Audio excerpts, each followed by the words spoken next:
truth is really, if you look at our latest projections for the U.S. Social Security system in the 2018 trustees report that we have up on the web, we are indicating there that we're projecting we will have reserve depletion. That is, the reserves that we have in our trust funds will become depleted if Congress acts in no way between now and 2034. So our combined reserves for the old age survivors and disability insurance funds would deplete at that point. Now, what does that mean? Does that mean that we would have no money, we wouldn't be able to pay benefits? Even if the unspeakable would happen and Congress would not act in time, we would still at that moment have 79 cents of tax revenue coming in for every dollar scheduled benefits. However, I would just add one further thing. There have been many times in the long history of Social Security, benefits first paid monthly benefits back in 1940, and they've been paid continuously since. Social Security has never missed a benefit payment paid in full and on time. Why? Because at other times, whenever we've reached a point for reserve depletion, Congress has always stepped up in a timely fashion and made changes in either revenue or in the structure of the benefits such that we'll be able to pay all the scheduled benefits timely. So I think we should have a high level of confidence that Congress will step up by 2034.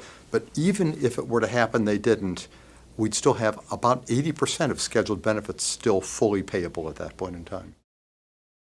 One of the things that's been probably most considered, and it was one of the primary factors of changing the cost of the program in our last major comprehensive reforms in 1983, would be to change the retirement age. And you might say, well, why do we change the retirement age? If in fact people are living longer and are able to work longer to a higher age, then changing the age at which they can start receiving benefits probably makes a certain amount of sense. Now, back in 1940, when benefits were first paid, the full benefit, the so-called normal benefit, was payable starting at age 65. And that so-called normal retirement age persisted at that same age, 65, from 1940 all the way through 1999. But the 1983 amendments scheduled for the first time to start to have some increase. And over a period from 2000 out to 2022, yet to come, we're having that normal retirement age rise from 65 up to 67. That results in having about a 13% lower cost for Social Security retirement benefits. Now, after 2022, we are still expecting and projecting that we will continue to have increasing gains in longevity. So one sort of ready consideration that many have put forth, and we have many people who propose it in Congress, would be to have some further increases in the normal retirement age of Social Security.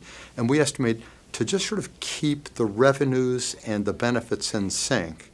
One could do that by having an adjustment that would be raising it at 1 month in the retirement age for every 2 years that goes by, for every 2 years of new generation.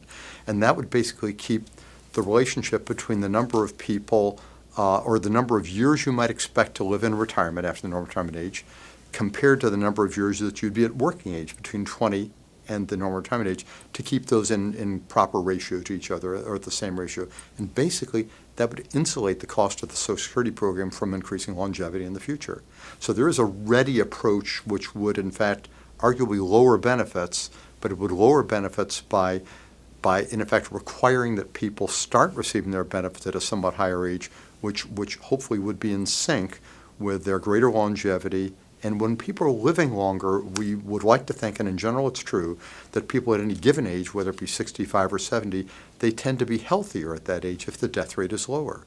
So if people are healthy at a given age, they probably have the ability to work somewhat longer.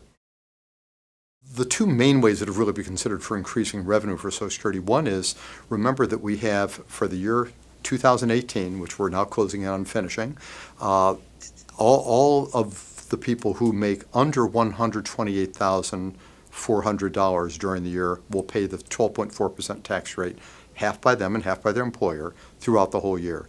People who make more than $128,400 during 2018, which is about 6% of all workers earn more than that, they will not pay the Social Security tax on all of their benefits. They won't pay the tax on all of their income. And about 6% of workers earn about 17% of all covered earnings that are above our tax max.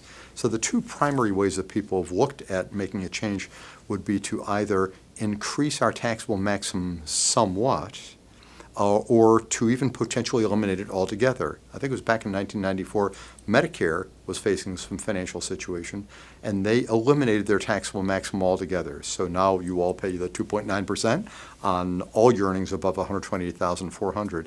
Social Security could do the same with the 12.4%, or it could do one other thing, which is sort of interesting. Back in 1983, 1984, which is the last time Congress had specifically picked a taxable maximum and put it into law, they picked it with the intent of having 90% of all covered earnings be above the taxable maximum.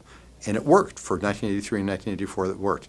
Since then, however, we've had a situation where the highest paid earners have been having bigger increases than the lowest paid.